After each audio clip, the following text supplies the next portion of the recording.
Hey, what is up, and welcome back to the video by yours truly. Today I am actually going to teach you or give you some tips on how to rank up as a Vio. If you're new to the channel, then please I hope you stick to the channel, because the tips that I'm about to give you is something that I use in my matches to rank up as violinist, right?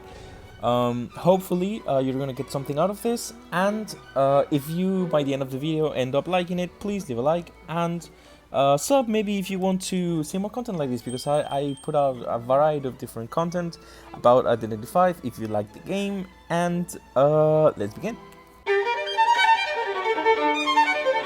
So first of all, obviously in rank, you need to take into consideration first who you want to ban. You may have noticed that I actually banned Little Girl. This is just my preference. There is no real counter to Vio in terms of survivors.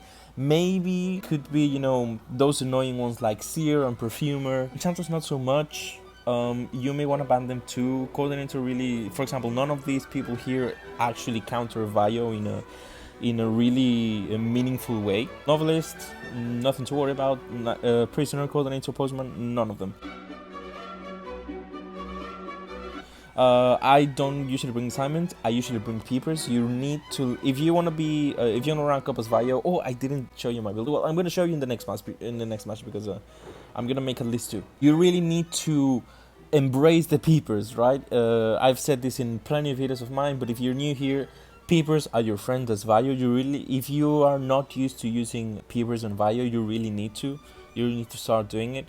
And I've seen a lot of Vios use Blink. Blink is, I mean, it's good for everyone, but the best in slot for a violinist is actually peepers and not Blink, and I'm gonna show you why in a moment. Because you want visibility as Vio. You want as much visibility as possible, and peepers is going to give you that. So first of all, what I do is, you know, typical whatever hunter you choose, this is going to apply. I just go around looking for a cipher until I have tinnitus. By the way, if you don't have tinnitus in your build, what are you doing? Okay, so we have our first victim. I think it's prisoner, right? So what you really need to do is first of all check what the survivors do, right? I noticed that this person is really into dropping every single pallet, right? So we know that they are going to pause for every pallet, right? So they're probably so for example, they're not looking where they're going, so that is better for us. Okay, so I don't like, okay, I'm Croc. I'm about to like rank up in Croc, but like, why are you this bad? Right, as prisoner, like, what are you doing? This is just a survivor that cannot kite properly. You will encounter them. If you do, then it's a blessing for you. I'm just checking who is nearby, because I saw somebody. Oh, it's you. And here I'm gonna do this. That string really was pretty bad, but it's okay, because this is gonna help me teach you more about how to.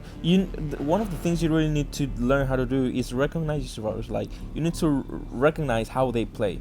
For example, we know this person really likes pallets, like a lot.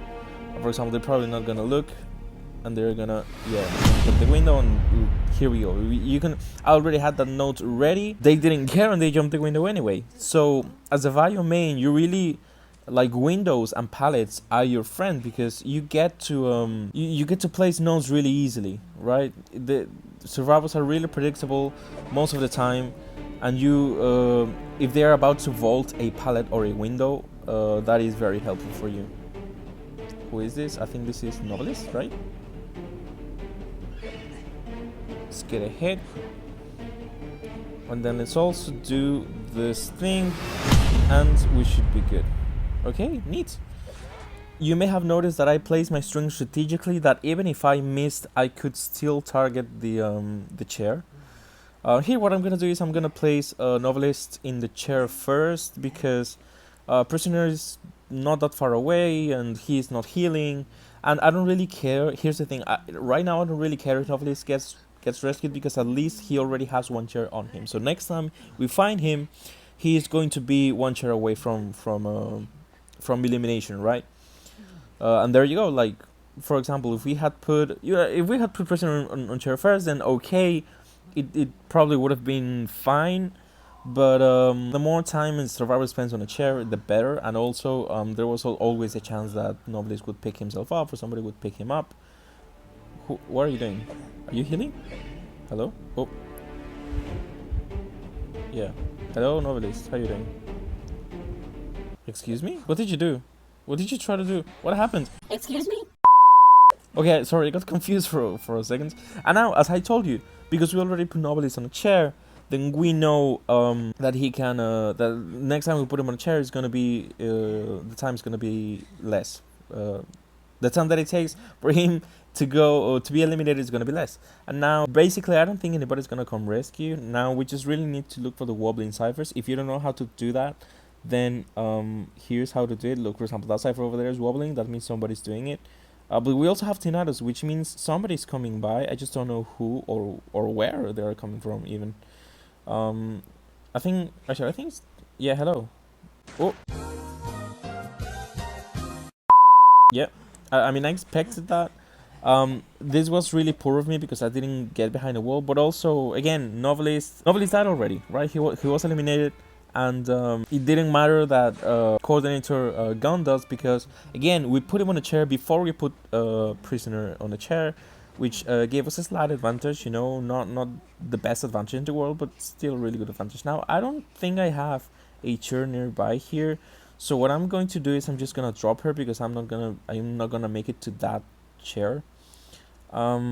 So I'm just gonna not waste time and go for Postman.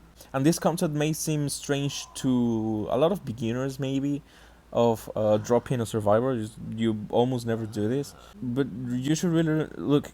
I don't I don't know what Postman is doing over there, but I think he wants to pick Coordinator up. I mean, this is gonna be better for us because we are going to be able to get 2 for 1 if possible. Yeah, we got 2 for 1. Now Coordinator is closer to a chair, I think, over here. I think I can put her on this chair right here, and the Postman I can put in the one. Oh, never mind, they surrendered. That's it, better for me because I didn't know if I was gonna be able to put them on a chair, but anyway. Yeah, so now I'm promoted to Sabretooth. I mean, I am my real rank is better than Ciphers. It's just that I haven't played rank in a while. But I think it's good for example, you people who may be in Croc or in Sabretooth, that you get some tips if you want to really rank up as Vio. If you really are invested in Vio, I think these tips are going to be really good for you. And for the next match, we found it pretty quick. Just personal taste, I prefer to ban Little Girl, not for any particular reason, I just find her annoying. You can ban whoever you want, you can even ban Mercenary, like, I don't think anybody bans Mercenary nowadays, but still. Oh yeah, as I was saying, I'm going to show you my build. This is my build. You may notice that I don't have detention, but that is because I am really careful with my strings. Wait, what is the... Okay, I'm really careful with my strings, which means I don't need detention. Oh my god, I am so sorry for the double violin in the background. So I bring Trump card and Confined Space. I don't really need Confined Space, but I didn't really want to bring Insolence. And I thought I could use, for example, Wither, Panic, and a Berserker. I prefer these traits, so I went all the route to Confined Space instead of going for Detention, because again, I don't need it, because if you're a good violinist, you have a double hit, which is your string and then your normal hit, right? So this is like a pro build that I have for beginners. I may recommend this one. It's basically the same except that you don't go right. Oh wait, oh, I almost went to another one. But yeah, that is my build. I think I have also a video explaining my build, and I think I explained the difference between the beginner one and the one that I use, which is for the more advanced Vios who are confident that they can place their strings right. Nothing happens if you are not confident in them. It's completely okay. I wasn't at the beginning either, but after a long time of playing Vio, you just learn to do it. Now, this person right here also loves dropping pallets. I mean, I guess this pallet is a common one to drop because I need to stay inside the shack for a while. And it's Prisoner, so he's relatively weak in terms of chase, as in... where did he go? He's just looping. Okay. So for loopers, you want to do this. You want to place a string so that they either run away or you get a free hit, right? These people think that you can loop against a Vio, but if you're a really good Vio, then that is not going to work. And they will have to see now they're helpless because they don't really know what to do.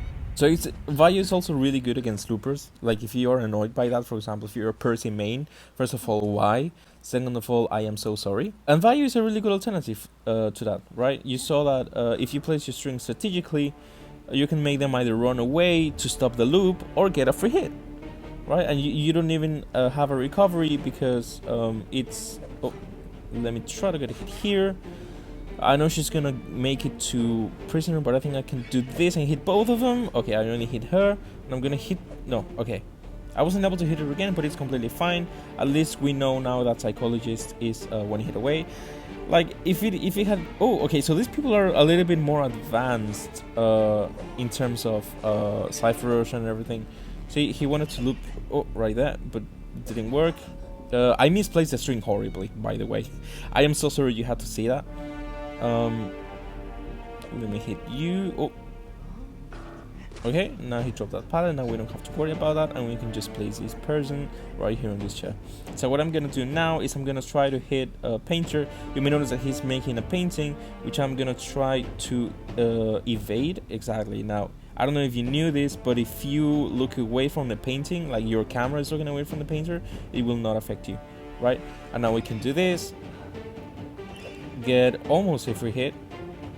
Oh, now here is a free hit, and then we hit again, and here we go. So that pro tip, in case you didn't know it, I'm right now I'm just going to look at it so that I don't have to deal with it later. But because the thing is already adverted, then everything is good, right? I'm gonna pick him up, and because he's painter, we actually are at a disadvantage. There are 2 Ciphers remaining and 3 people still alive. Now I think I can still win this this match. I don't think it's going to be a 4-man win, unless they are either too bad or I am too good. But normally in these situations, with perfect play, you will almost get a... Okay, now we are going to win this match with a 4-man win. Who is this? Is this Enchantress? Oh yeah, that's Enchantress. Okay, let me do this. Heck yeah. See, she's trying to loop, but because we have a string here, the loop is useless, right? And now we just need to find Psychologist. I don't know where she is, unfortunately. But it's okay. Oh wait, I had Tinnitus nearby. I don't know where she is, but I know she's close. So what do I do? Okay, I see her now. What do I do? Do I pick up Enchantress or do I wait for Psychologist? I think I'm gonna wait for Psychologist. That's the more pressing thing because we don't want her to rescue Painter. So because I know Painter is about to die and I don't really need to pick Enchantress up. Now, sorry, because I don't really need to chase Psychologist, I'm just gonna pick Enchantress up, and I think I saw Psychologist over here. Yeah, she's running away. Now, this is bad because, for her, I mean, because I don't have any chairs in this area now. But she's now going to Nara with a chair, which means I can freely go for her. Oh, look, Dungeon is there now. All we have to do is eliminate her before Dungeon opens, which should be pretty easy. First of all, we place the string.